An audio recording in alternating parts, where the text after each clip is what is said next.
Welcome to the GameDev.tv Community Podcast. I'm your host KB, and I would like to introduce you to industry professionals and people who successfully made their path to the video game industry. I hope that you will enjoy the podcast and get useful tips that will bring you closer to achieving your dreams. Now, let's get right into the podcast. So my name is Mel Torrefranca. I'm an 18-year-old entrepreneur. I do YouTube, I also write books, and I run a publishing house called Lost Island Press. That's pretty cool. So I saw that and I was like, there you go, making all the big moves. So let's get into what I've been so excited about, these small comfort challenges. So we want to push ourselves to grow, but it's hard to decide, like, what is it that we should go towards? Should we move towards our comfort zone, like writing, our career, like just going up to a stranger asking for their phone number? So I want to hear your story about the one where you went up, I think the guy was Eric, and went up and did the whole, what's it called? I know I'll be kicking myself if I don't ask you. It's funny because you said the same thing that I said to some people, and I died when I watched it.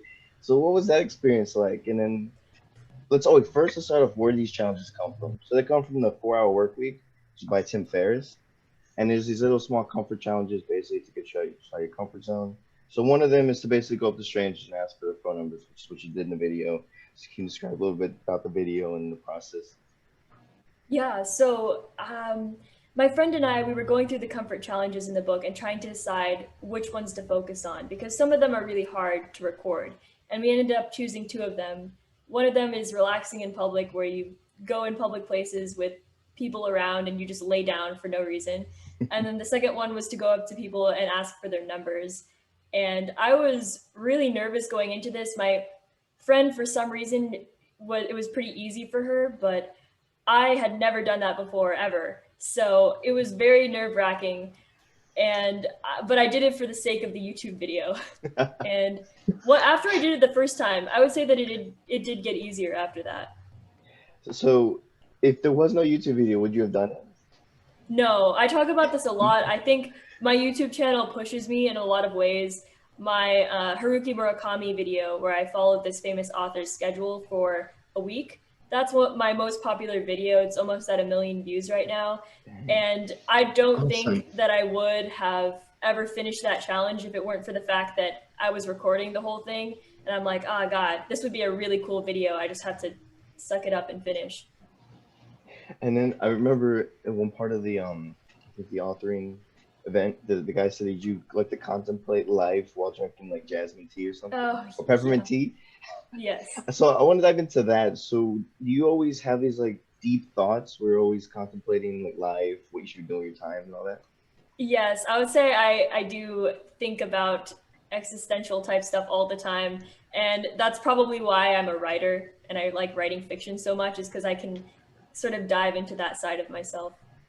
And then was that like always when you were younger, or did it just start recently? I would say it started when I first got into reading. When I really started reading more, I was about 10 years old. So that's when I really started to explore some of these deeper themes. I think reading really helped me with my critical thinking. Mm-hmm. So you started reading around 10. What was your first book?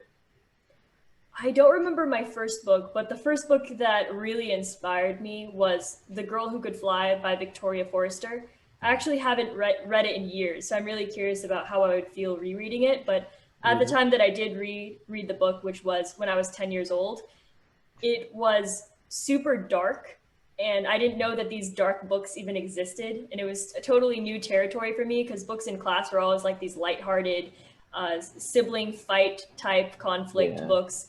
And so when I read this book about, this government agency with a dark side and all of these kids with powers, I was like, whoa, this is really cool. And that's actually the book that first got me into writing. You should probably do a YouTube video going back to it. Where I react to what? Or like go back to the first book you read and kind of like... Yeah, that would be cool. Yeah. Yeah, that would actually be really cool if you did like a reflection video. Mm-hmm. Now, for your YouTube channel, when did you start that? I started it, I believe it was the summer after my freshman year or the summer before my freshman year. It was during the summer sometime in high school. And I started it doing cultural family vlogs. I actually had a YouTube channel in the past where I made videos with my family, and it was mostly just for us to look back on family events or family trips. And that's sort of what this channel was supposed to be as well. But then slowly it morphed from like this culture type channel into more of writing and entrepreneurship. And I'm still kind of figuring out my direction with the channel. It's always so hard to decide what direction you're going to, especially when you're, I feel like it's the same when you like to do a ton of things. So you're like, let me Yeah, it's make my really channel challenging. about everything. And it's fun and all, but it's hard to find like, what am I really talking about? Or what am I about? Which I feel like you don't have to. You feel like Yeah, you need to focus on one thing to grow, or you just want to do what you want to do. I agree. And I think one way that you can really make it work is to just have a consistent editing style. So maybe your Mm. content is all over the place, but if your editing is consistent, your personality is consistent, I feel like people will keep coming back to you regardless of what type of content you're making. Now, Absolutely. is your content something that just kind of comes out of you? It's easy for you to make because, for instance, the writer's block video, that one was, I love that one. It's very Thank funny. you. And does that take like a lot of work to do, or is that something you just like, hey, I have this idea, let's try it, and then post it? Yeah, I would say my channel is a mix of both. I have videos like my Haruki Murakami video, super planned out. My Tim Ferriss channel or my Tim Ferriss challenge video, that one also took quite a bit of planning. But then my writer's block video, that was something my friend and I were just like, let's film a skit today. And we came up with that and filmed it on the spot. So some of the videos are very spontaneous and some are more planned, I would say. Which one do you think usually gets the better traction? I would say my planned videos usually do more get more traction. Before my Haruki Murakami video kind of just blasted off, my most popular video, which I believe is my second most popular video, was when I talked about the book I wrote when I was 13 years old that I later unpublished. It's called I Wrote a Book When I Was 13, It Sucked. I'm not sure where it is right now, but it is my second most popular video. And that video was also entirely scripted. I was pretty stiff. I wasn't really used to talking to the camera, but I scripted the entire video. And for the longest time, at least a year, that was my most popular video. Okay, awesome.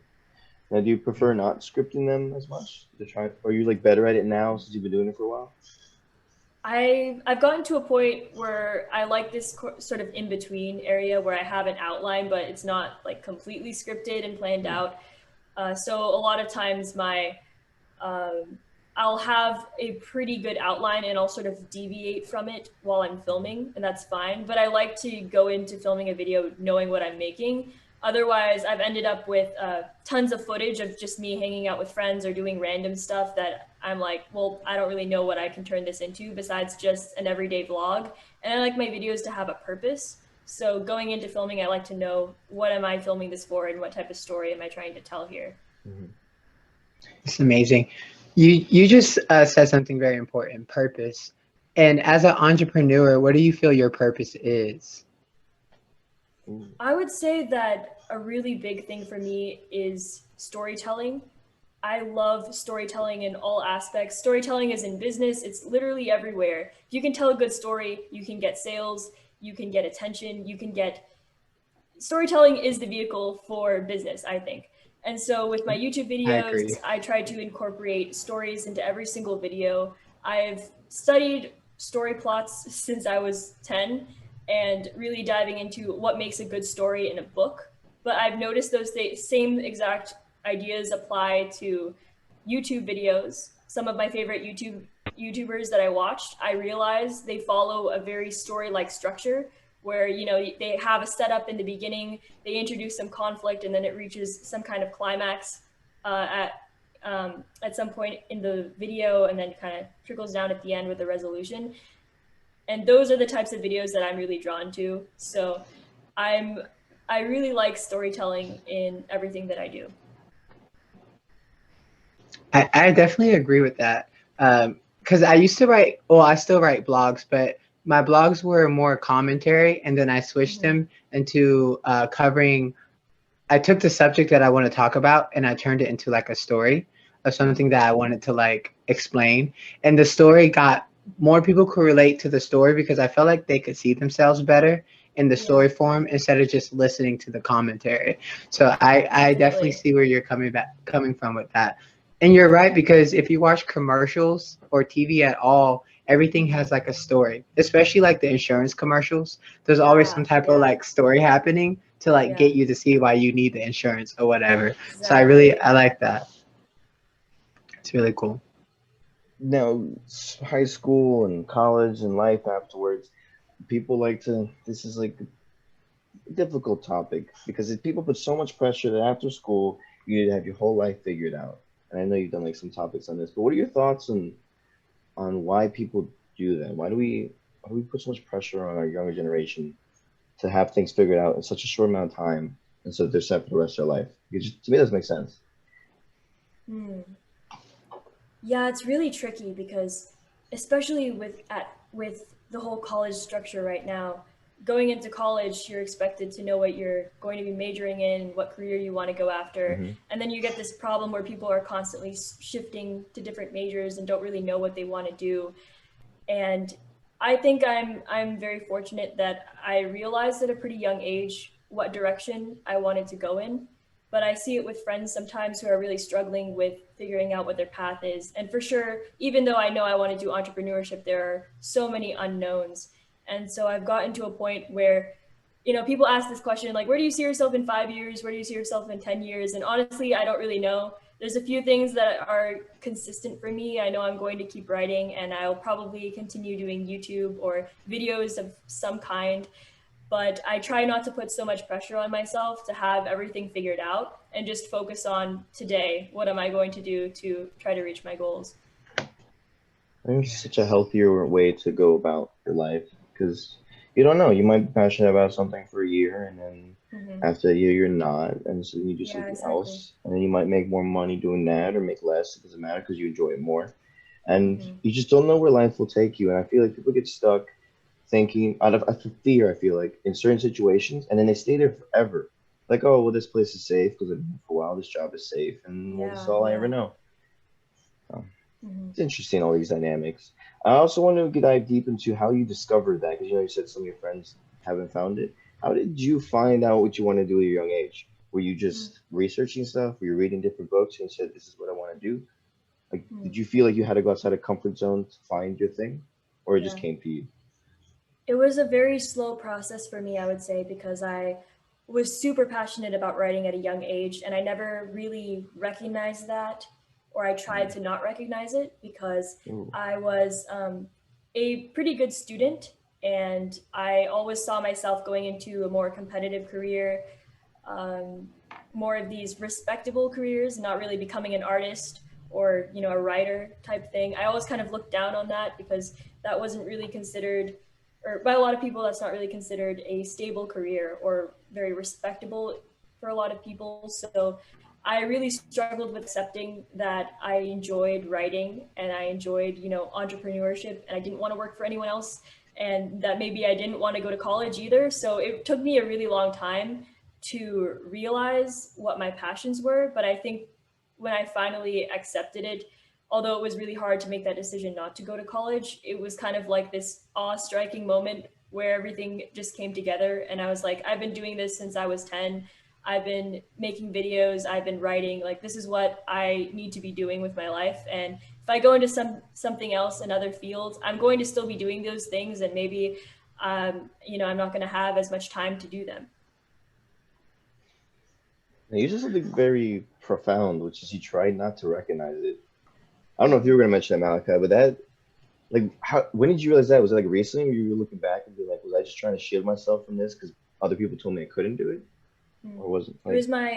It was my junior year of high school, when I went through a large series of like life-changing decisions. I would say the first thing that sparked everything was when my counselor called me in, and she told me that because it's really complicated, but because I was taking certain classes and stuff, I had almost enough credits to graduate, and I could graduate that year, which was a huge shock to me. The only downside was because of the time I would be graduating, I wouldn't be able to apply to any colleges for the upcoming year.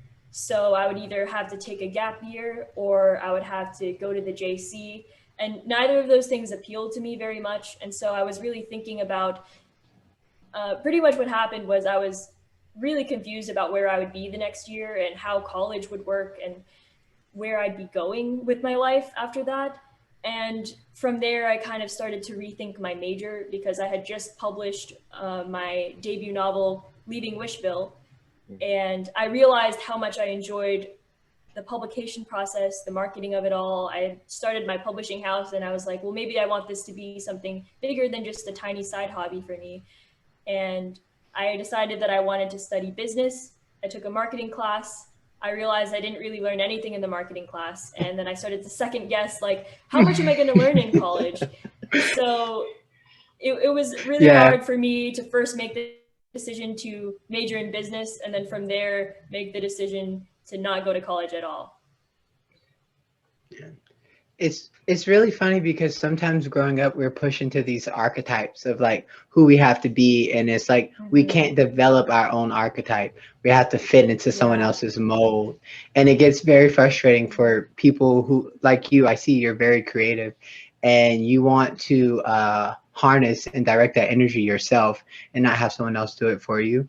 And it's really hard when you like have all this creative energy, but you don't want to fit it into like this mold. I oftentimes in college felt like Sisyphus, you know, where you were pushing the boulder up the hill just to start over, to push it up the hill again.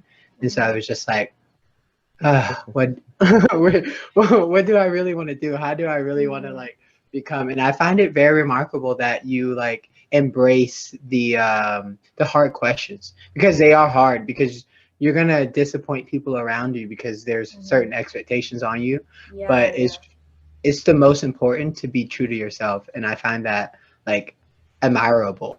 So it's like, it's really good. And go ahead. Sorry, go ahead. Oh, I was going to say, it's very encouraging to others. Like keep doing what you're doing, because like you may not see it, but you're a trailblazer, and you're going to like, light the way for other people to see that, hey, I can like express myself how I feel is necessary, and I don't have to fit one type of mold, and it's possible for me. So definitely keep going. I like. Thank okay. you. Yeah, I'm really happy to hear that. Yeah, I was actually kind of skeptical about posting that college video because there were certain people in my family who were really a fan of that decision, and I knew they would probably end up seeing the video at some point. And you know, there's definitely, I've gotten comments of people who said I'm making the wrong move, stuff like that. But I really wanted to put that video out there for anyone who is struggling with making that career choice, because it's something that's really hard, especially if, like what you were saying about kind of being pushed into this mold. If you're a math student, you're very good at math, but maybe you like doing something else, people around you are going to be saying you shouldn't waste that talent, you know, you should go into engineering, stuff like that. And it's really hard to kind of resist that. Yeah, I totally agree. And like, you said you started your own publishing house. Did starting your publishing house come from writing your own books, or like I think I heard you say you started to like the marketing and everything behind it? I went through a similar journey where I started writing books too, but mine are more like self-help, inspiring, like follow your dream type books. Nice. Like, I like those. Develop your inner world, you know, so your outer world can reflect your truest self. And so I actually started a publishing company too called Paint with the Heart Publishing, which is like following your heart. And so when you said that, I was like, did that come from the fact that you started doing it and you realized, hey, I really enjoy this? Yeah, definitely. Okay. And so if you never really would have done that, you never really would have figured out like I actually enjoy this. So it's like I said, it's an example to people. Like everyone's going to comment, everyone's going to say you shouldn't do that. Even KB took a leap to go to California, and you know, everyone told him he shouldn't, but now he's like living his dream and doing things he never thought he would be doing. Awesome. Yeah. So Yeah, that's why I was like, you're like a trailblazer. And even like you're on our podcast, and we never really knew what this podcast was about. But I told him, I was like, I feel like it's going to become something that gives people the freedom to be themselves.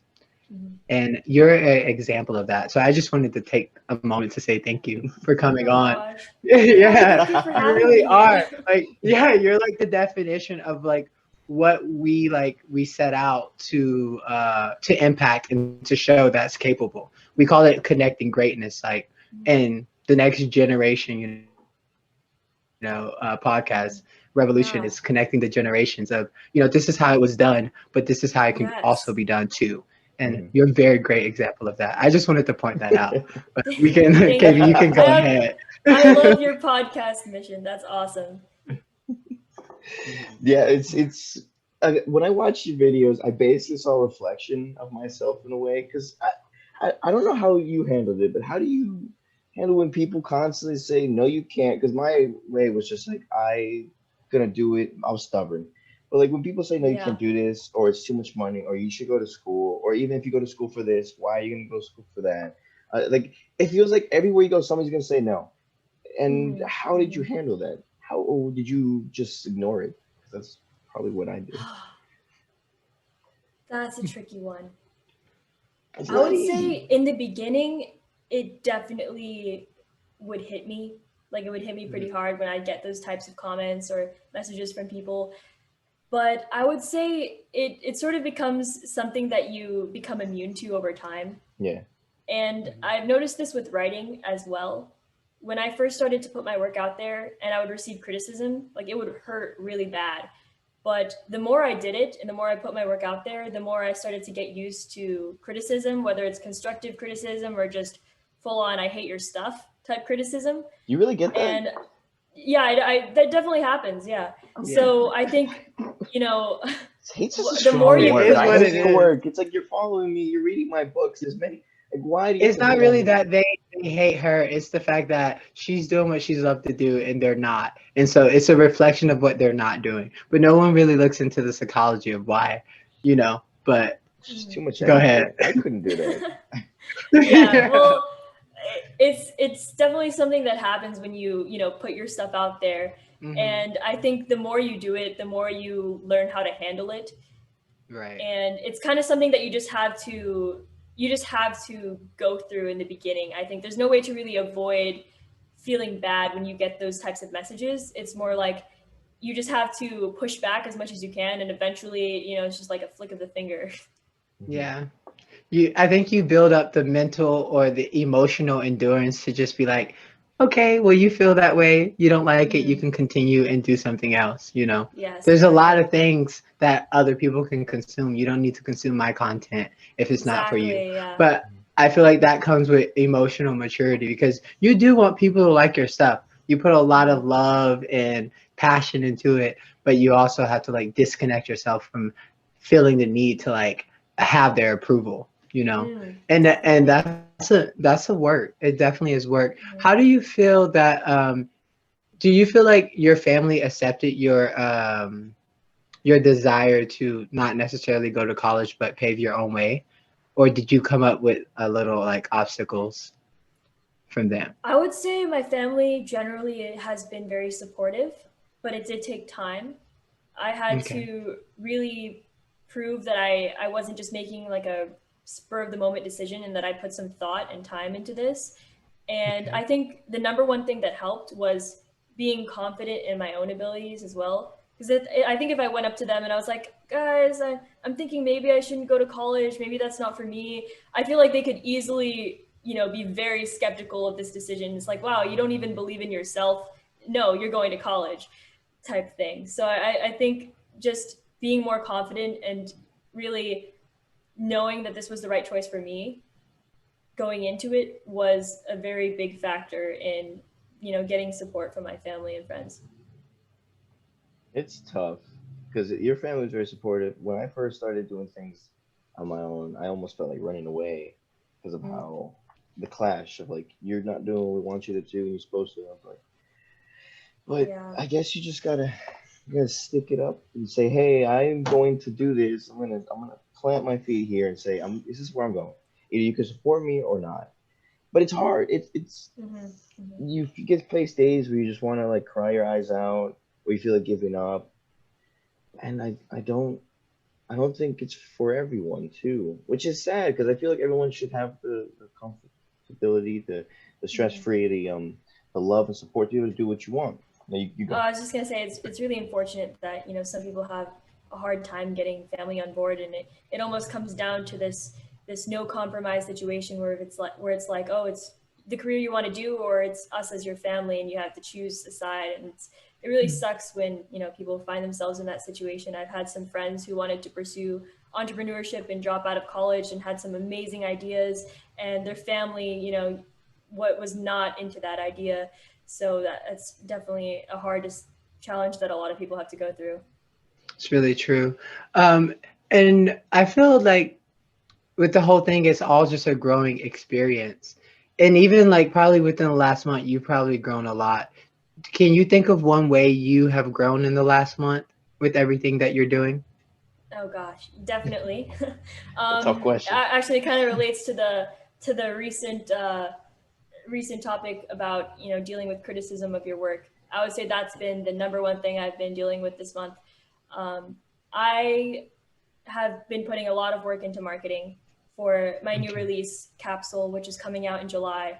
And so I have something called an ARC campaign. So I've been sending out advanced copies of my book to get as many reviews as possible before release. Yeah. And the crazy thing about this was I had gotten used to criticism, but in small amounts. So I would send out my book to beta readers. I think the most I've ever done was send my work out to about 100 beta readers. 55 people ended up finishing.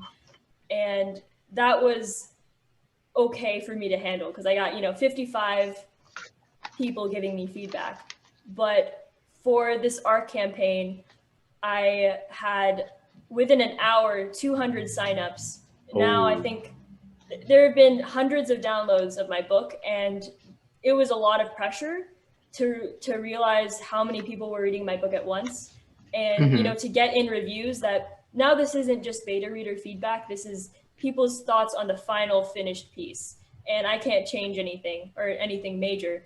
So it was really hard for me to accept that there was people out there who really didn't like my finished work and had some big issues with it. And that really, really hit me hard, was just dealing with reviews the past month. And I would say for about a week, I was just really torn up by it, no motivation to do anything else. It was this weird dynamic because half of me was like almost celebrating because I had so many ARC signups, and I was like, wow, this is crazy. I'm so grateful for all of the support. But then the other side of me was like, oh, I'm getting negative feedback and I don't know how to handle it. So okay, that's a tough one.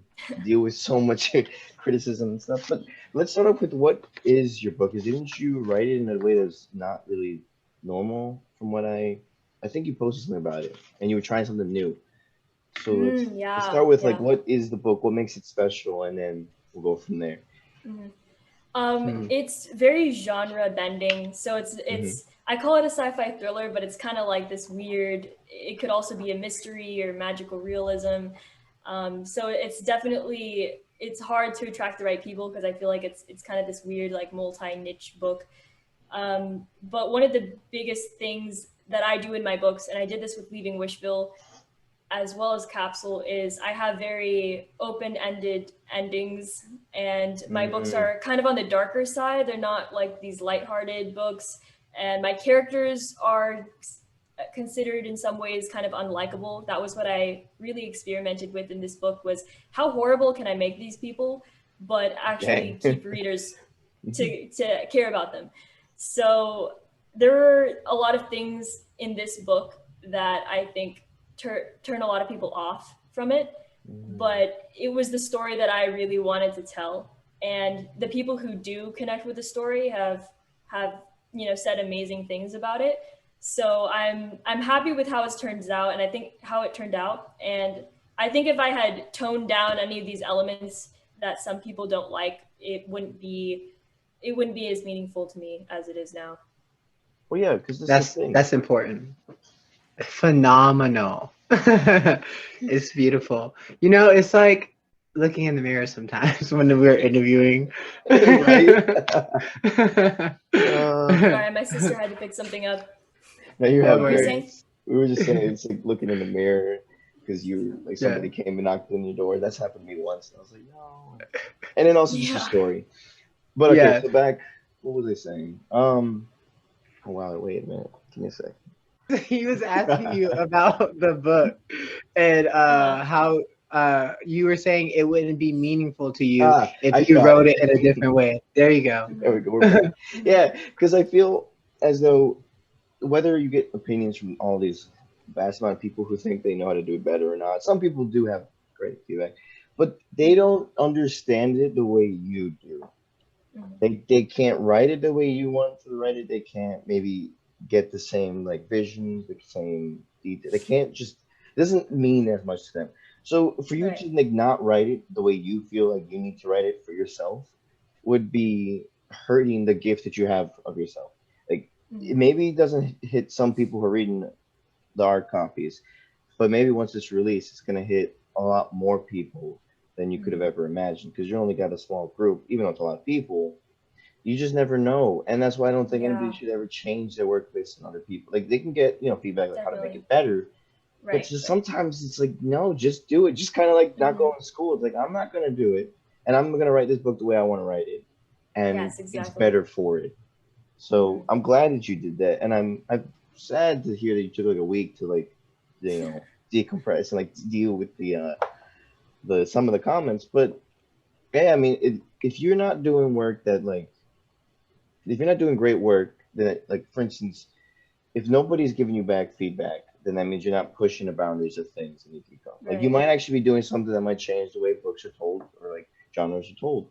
So Hmm. I applaud you for doing that and for sticking up for what you wrote and for dealing with the comments that you get.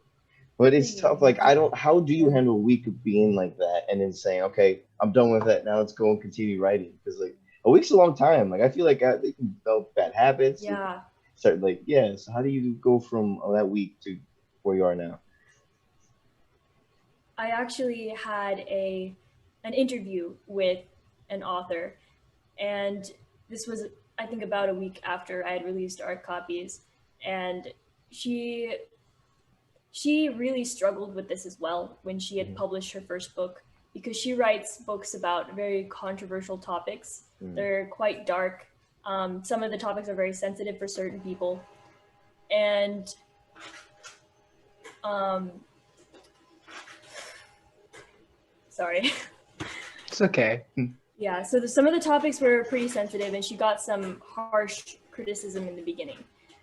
And I was reading through her author bio, Mhm. and she made it very clear that she writes controversial books, and I thought that was really interesting. Like she's very upfront about my book isn't for everyone, and she almost has like pride in that, and I thought that was really cool. So I asked her like how she managed to get over the fact that a lot of people have some serious issues with her book, and she told me that she just had to realize that she can't please everyone, and you can write a book that will it still isn't going to please everyone, but it's going to please the majority, or it's going to please a lot more people than your book would please. But she said the more people the book pleases, the less meaningful it is to each individual person. So she likes to believe Mhm. that if her book is connecting with a smaller portion of people, it's more meaningful to them than if it were just like this mass likable book that just pleases almost everyone who reads it. So she really dives into Hmm. topics that she knows some people aren't going to connect with very well, but the people who do connect with it, and I've seen in her reviews, they're like, thank you so much, because not a lot of people write about this kind of stuff, and I'm so glad that you do. That's another thing. It's like I think to me one life is as important as like 1,000. So when you make one impact to one person, that means so much. It's just like you've changed someone's life. You might have even saved their life. You don't know, but and then it doesn't matter how many people you reach out to. Like, do you define success as much as like how many books you sold or the story you told? Hmm. That's a tricky one. I feel like in a lot of ways I do focus on the numbers, But in times when I get frustrated over, not getting as many sales as I would like to, or as many downloads or whatever, I have to, scroll back through some old messages I've received of people who have read my stuff and have really connected with it, and just remind myself of how much is already done the way it is now. I feel like we get stuck in this mindset where we're like, oh, we want more views, we want more comments, we want more people to read the book, and that sort of thing. And sometimes you have to just step back and think, like, look how many people have already read it and enjoyed it. And even me now, I'm like a little bit, looking too much at numbers sometimes. But then I think back on my first book, which, it has my new book has far surpassed it in reads and reviews. And I just have to remind myself, like, that my first book only has, I think, 17 reviews on Goodreads.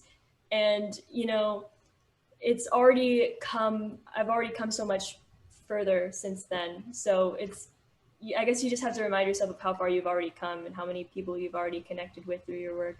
Yeah. And I'm curious, what do you define as success for you? We're all different, but is it leaving an impact? Is it like selling the books? What to you is, I'm successful? Like, do you feel successful right now? It's a hard question. That's a very tough question. I feel like we never actually fully reach it, but it's do you really it's something think that? Gosh, I'm not sure. Because no, seriously, like, I think, but I want you to answer the question first before we dive into that. Okay. Yeah, I had okay, go ahead. So let's get on to, I want to ask you, what is success to you? And do you feel successful? In terms of feeling successful, I feel like I reach pockets of success. So there's certain milestones I hit where I feel really successful, but then it's kind of like I set a new success milestone for myself. So it's like, feel success for a moment, but then you just keep chasing it, kind of thing. That's kind of what I experience, at least right now. And for me, I usually define success as connection with people through things I create or entertainment. That's really, like, ever since I was little, I've always really liked the idea of being able to entertain someone through something you create. So books for me are a big thing, as well as YouTube videos. Just being able to make something that has a purpose and can connect with people and entertain them. That's what I'd consider success to me, is if a video, connects with certain people. If I get messages on Instagram or YouTube comments, that kind of thing, that's a really good sign for me. Now, is most of the success come from an external place for you, or is it from internal? Like, do you feel most successful every day knowing that you get to do what you want to do every day? Because it sounds like you get it most from like the numbers and the reviews and the comments, which are all great. Did you ever watch Gary Vee? A little bit back in the day. Do you not like him? Or do you like him? I haven't watched him recently. I watched him back in like 8th grade. I really don't know too much about his videos. You should watch the new ones, because if you watched him in 8th grade, you probably watched his really business ones. He's kind of evolved, but there's this concept where he basically like drowns out the noise of the people who praise him and the people who criticize him, because kind of like I was saying before, like, you kind of just got to make your craft the way you want to make it, because no one else will understand it. But the idea is, if you hold those comments of praise so highly, that also means you're gonna hold the negative ones are gonna hurt you as much, because they both weigh so much in extremes. And instead, it's like, no, like, enjoy, like, appreciate the good comments and recognize the bad ones, but realize that you just got to do what's good for you. And that's why I'm like, I wonder if you maybe are more like external successes, you and the internal, like, how do you know if you're internally successful? Is it because you just feel good every day, or do you, because even like, I don't know, for me, I feel successful when I know that, like, I don't have to worry about things. I guess that's when I know, like, okay, things are good. I get to do what I love, and I don't feel because that's where most of my struggles will come from. It's like, oh, I'm worrying too much. Like, oh, I'm gonna pay for this. I'm gonna do that. I'm gonna do this. It's like, as long as I'm not stressed out, I feel successful, I guess, in a way. As long as I'm helping someone, I feel good. So, but yeah. So, what do you think you value more, external factors? Yeah, that's a really interesting concept. I think for me, it's kind of a mixture of both. like when I'm writing a book, I have to really disconnect from the fact that people are going to read it to make sure that it's something that I personally enjoy and that's true to me. So I try not to think, sometimes I'll like cringe or get frustrated because I'm like, people are gonna read this scene. That's so horrible. Oh yeah. But I have to kind of disconnect from that and just be in the moment and enjoy writing what I write. And there are definitely times, I finished a scene that was really hard for me to write, and I'm proud of myself that I feel successful in that moment.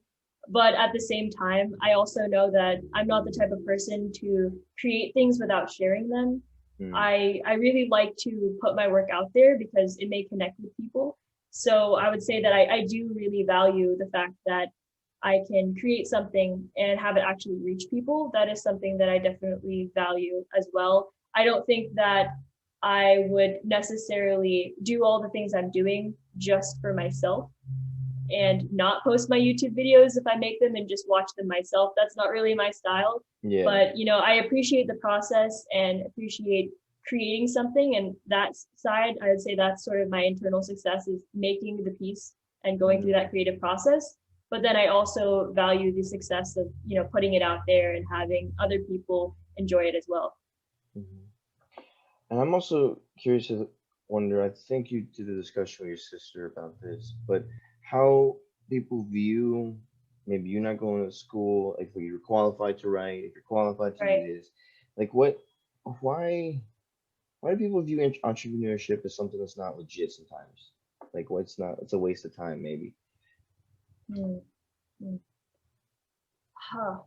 Like I hate I the would say it's, phrase go get a real yeah, job. You know what I'm saying? Like, I yeah. don't like that. It's just like what we're doing I, is real to yeah. us. I think with anything new, there's going to be a lot of skepticism, Hmm. and entrepreneurship has definitely become, less of this fake job. And I think it is getting more credibility now, where in a lot of times it's actually seen as a very positive thing. But, there's definitely people out there who are very stuck to the old methods, and especially the school system, teachers, students around you, they're very, set with their paths. You study hard in high school, get into a good college, you study a major you want to major in, then you go out and get a job, and that's kind of just how it goes.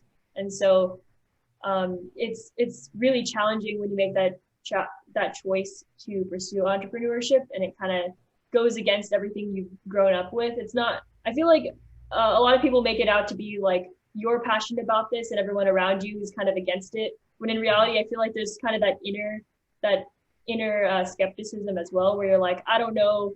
I've been raised around all these people who are going down this traditional path. Like, should I really be doing this? That is true, yeah. We get stuck in the old ways, and then we think it's hard to be the black sheep, right? Because you have no one else to really look up to except yourself. Yeah. So you can't be like, am I going the right way? Am I not? Now, so for storytelling, you also like to do film, right? Like short films, kind of. Yeah. Yeah, so I saw you did the trailer for Capsule. What was the process like for that? And what's it like directing and writing for a short film trailer? Oh my gosh, that was so much fun. It was very much like just a hobby type project. I asked some friends, some kids who I've gone to school with to help me out with it, and we filmed it over the course of, I think, 3 days. And creating the script and writing that all out, it was super fun for me.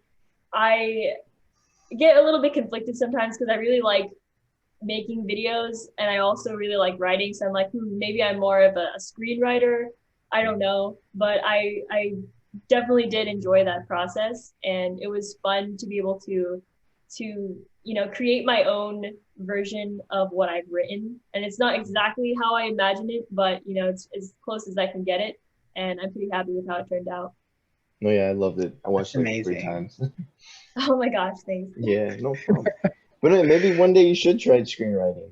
Yeah, I might give it a shot. You never know. I have a friend who's a really good screenplay writer, so maybe I'll look you guys up and he can teach you the ways. Because he's right now working on a cool animation project. It's kind of the same That's thing where he saw awesome. something and now it's coming to life.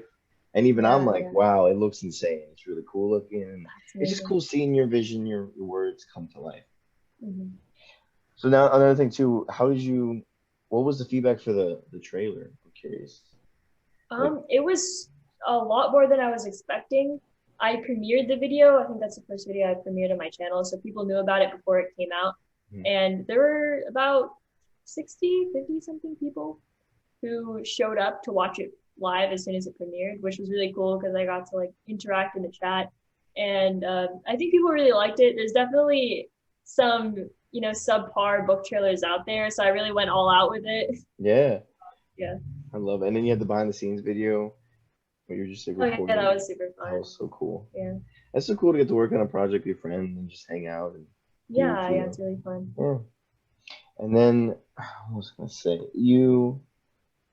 so is there a lot of book trailers? Because I noticed when you made yours, I was like, that made me think. I was like, I've never really seen another one.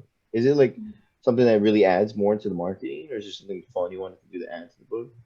I think it can help with marketing depending on how you approach it. With Leaving Wishville, I would say my book trailer for that one didn't really do much, but I've definitely used it for marketing purposes this time around. And there are a lot of book trailers out there. Some of them are amazing, like movie trailer quality.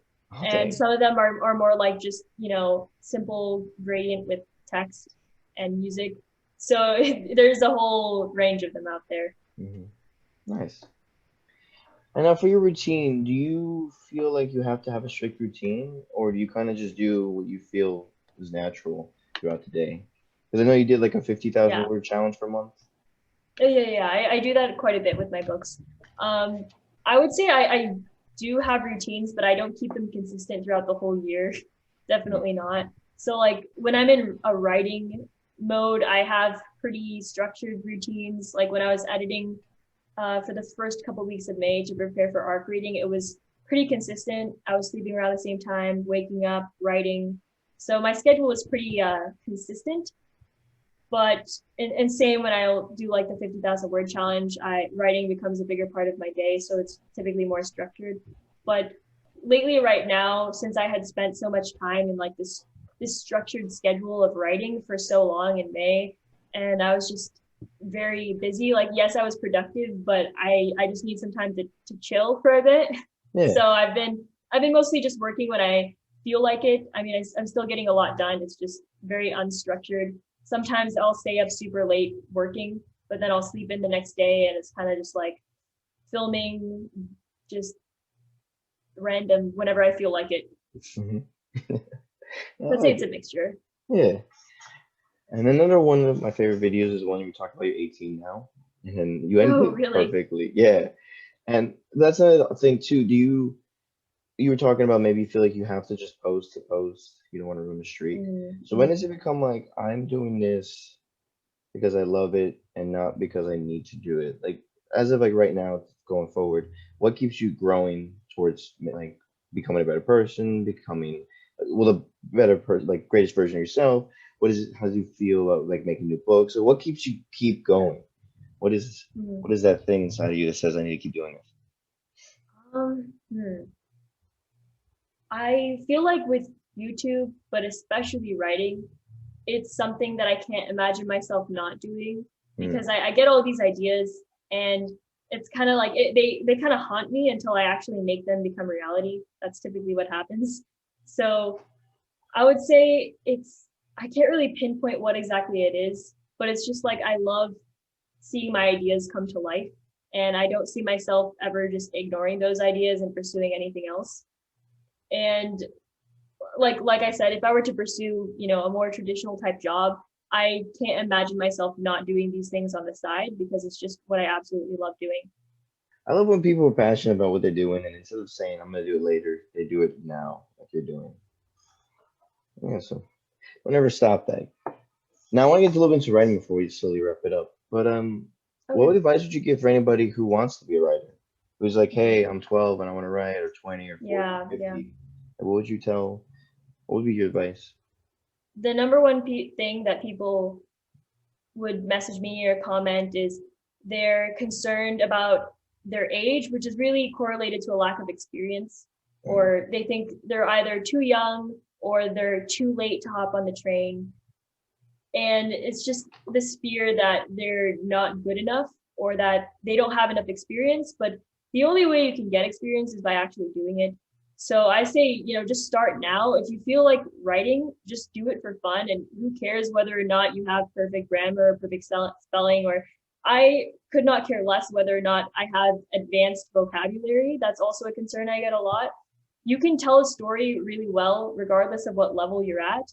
Just got to put your all into it. So I'd say just don't overthink getting started and just dive into it. I agree. I love the whole put your all into it. That's really it too. That's another thing. I think, how do you stay focused into putting your all into one thing instead of putting your energy into a lot of different things? Like maybe instead of writing 5 books, you write like that one. Because everybody gets those ideas and they're like, maybe I should put it on the side and make the new one. True. I kind of guilt trip myself where I'm like, oh, I've already worked on this for so many hours. It would be worthless if I just tossed it aside and started fresh. So I kind of remind myself about how much dedication I put into it already. And the more I work on a project, the more attached I get to it. So the less I want to ditch it. That's something I've noticed. It's kind of those beginning stages where you're like not fully invested yet, but you're kind of getting there and you're sort of second guessing, should I be working on a different project? I feel like that's the point where you just have to push through and keep working on it to the point where it's like, yes, this is the project that I need to be working on right now. Right. Yeah, that's great. That's a good way to look at it. I see sometimes like being an entrepreneur and being a creative as like building a house. It all doesn't happen all at once. It's over time, And the biggest thing is like to lay a good foundation for yourself. And then once you do that, you build the frame and everything else adds in as you're going. Because, there's a lot of components to living in a home. Once you build a house, you got to get appliances, you got to get tile, paint the walls, all kinds of stuff is happening.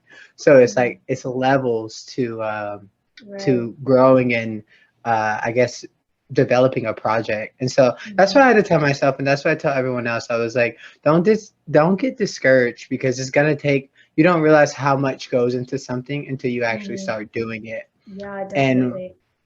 And you'll figure it out if you just, and I think that's the adventure of it all. Like, start like having fun and playing with it. And it gets more about like you enjoying yourself instead of it becoming a work or a job. Yes. I love that. That's amazing advice. I feel like a lot of people are scared because they want to get it right the first time. But, there's so much experimentation that goes into it. You just have to try things out and see how they go. And if it doesn't turn out the way you want, you just correct it on the next time around. Absolutely. It's like, I don't know, talking with you is like a breath of fresh air, because I think oftentimes, I don't look like it, but I'm 27. So I've been like, I'm in my 20s, and everyone tells some people in their 20s, like, you need to have this and this needs to be going like this. And I took a different route, and I like commend you for taking a different route. And like KB said, when he was like, how do you do it? How do you put up with like the criticism and things like that? Well, I always think about Robert Frost.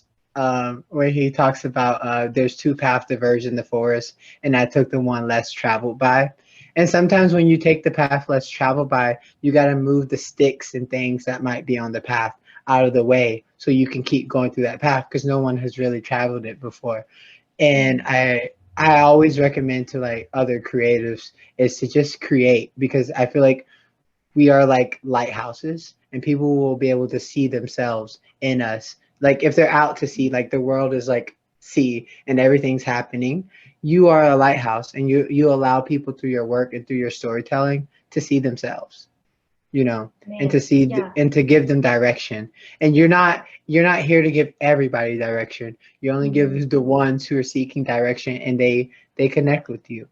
And I think that's really what has helped me, because I think about criticism too. I think we all do. We all like get hit with that, but it becomes like, okay, what do for me, I just disconnected with it all. I'm like, thank you for sharing. That's what I tell people now. I'm just like, thank you for sharing.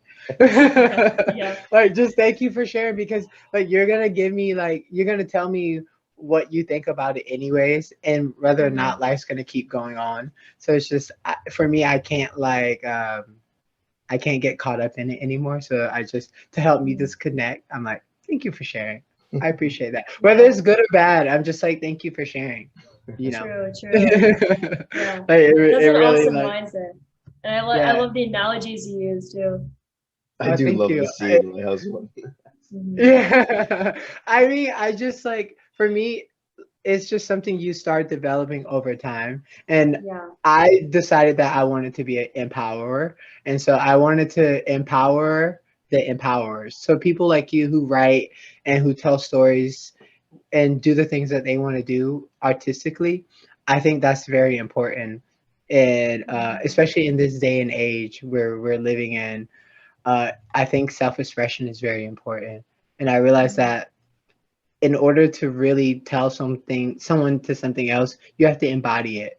And so I started like finding ways to embody. And I can like, and I'm saying this to Awesome. you because I can see that you're like a free thinker. And so people who are free thinkers, sometimes they overthink themselves, you know? Mhm. And so you want to like fall back into the you're all right, it's cool, and you're doing a great job. You really are. And I just wanted to share that with you. But I just felt the need to Thank you. say Thank that. you. Like it's really important for you to understand that like you're doing a great job and keep going because you inspired me. Oh, And I'm sure you thank you Thanks. so inspired much. I KB think it's too. awesome what you guys are doing too. I love the mission for the podcast and like inspiring other creatives and people who are forging their own path. Because a lot of times it's like, you choose to follow this path, but you see other people who are doing it too, but you don't really have anyone who's kind of that guiding person, who's helping you through It's it. true. Kind of like everyone's just figuring it out for themselves. Mhm. And we really are. Like it has like grown to like developing the brand and figure out like, okay, who are we really and what is our aim and what are we really Mhm. trying to do? Because before it was just like four friends talking and discussing things, and then it became like more serious and we were like, wow, okay. Yeah.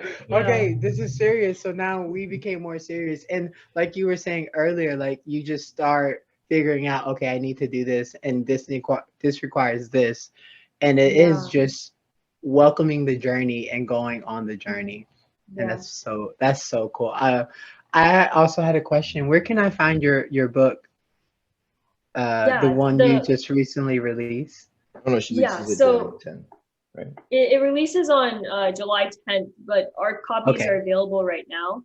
So if Oh, you fill I out would the read form, it and give you feedback. okay, it's on my latest YouTube video. I made a video about arc reading, and in the Okay. description there's a link to um, there's an application link, and so if you fill Okay. that out, then it'll get emailed to you. Okay. Okay. Your latest YouTube video. Okay, I'll find that and I'll I'll take send care it of to you that. because I have the art copy. So I'll send you the Oh, link that I okay. use. Um, Okay. Yeah, I just send also that love how over your to me. chapters are timed. Oh, thank you. Yeah. That's interesting to me. I was like, what? Again, another thing you've done that's like different, and I love it. I love it because of that. Mhm. So yeah, but no, Thank you. but not like I said, it's true that I agree the same way. You keep doing what you're doing. It's amazing. I'm gonna share this with everyone and tell everybody to read the book, check you out. Because I Thank already you. Yeah. shared like to Barrett's one because I was like, guys, it's me. I did that challenge and I can. Nice.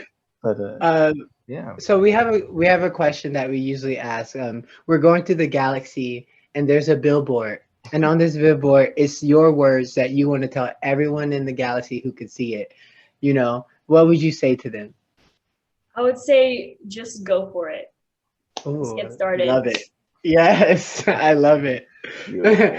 Yeah, KB has a saying. He's like, get after it. So Well, yeah, that's not my go saying. for it. That's John's I saying. it's something that he says a lot, and so Yeah. it's always in the back of my mind because he says Yeah. it, and I'm like, okay, get out. Yeah, just go for it. That's very profound. I like it. Hmm. Just go for it. Yeah, just go for it. In my experience, if you go for it, whether you know it's gonna work out or not, it seems to Mhm. work out for you. Or like it happened Yeah. to me. It's like, oh, going to California is gonna be scary and might not work out. I don't know. Everything that could have Yeah. gone right went right. So same thing with other things that I've done in my life, like starting podcasts or doing this other job thing I've wanted to do. It's like, let me just try it, and it went well. And there's Hmm. also a lot of failures to other things that led to the thing I needed at the right moment. And that's another reason why I tell people to start anyways. Like for instance, writing a book. Write the first horrible book you could ever imagine, but at least you know how to write one. So then you can write the good one. So yeah. So just everybody just go for your dreams. If it doesn't work out, it's leading you to another pathway. It's gonna lead you to where you want to go. My sister, she told me a quote once. It was actually something that really helped me with my decision to not go to college. And she said, "You'll figure it out because you have to." And that actually helped me a lot, because it's like you said, if things don't work out, you'll find another path. You'll work through it. No, I love that. And one last thing before we go, you changed your name, that's Mel Torrefranca. That's not your original name. That's amazing. So that's like your pen name. Yeah, it's my pen name for my books, and it made sense to make it my YouTube name as well. I did the same thing. Malachi. Yeah, Malachi is not my original. Oh, really? Name. Okay. It was like it was the name that came to me when I was in college. I was at this etiquette dinner, and we came up with a name, and I was like, "Oh, I'm Sir Malachi."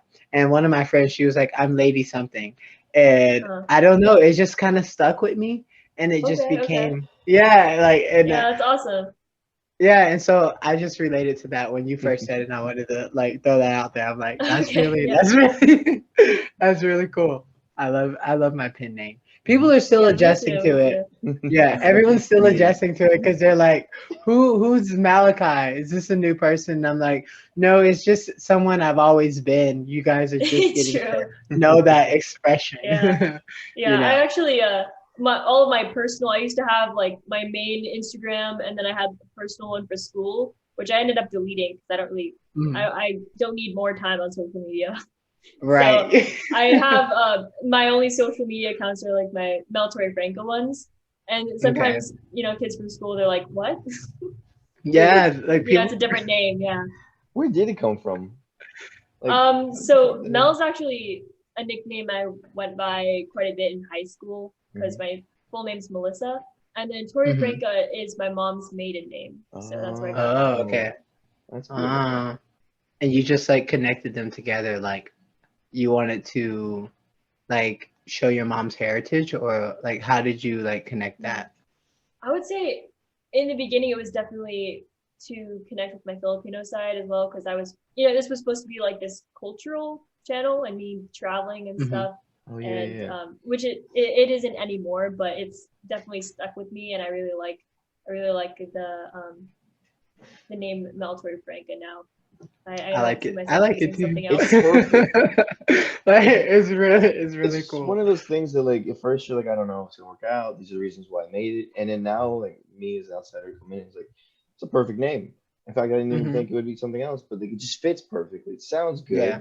It looks good on the books. It's how sometimes life just works perfectly in a mysterious way. It really does. Where can we find you at on social media? Yeah, you can find me on YouTube, youtube.com/Mel Torrefranca. Instagram, I'm Mel Torrefranca there too. Those are my two most common platforms at the moment. Okay. And then my publishing house is same thing. We have YouTube and Instagram, and it's Lost Island Press. Well, that's it. Thanks for listening. You can find all courses at GameDev.tv or in the show notes at a discounted price. Get started with your game development journey today.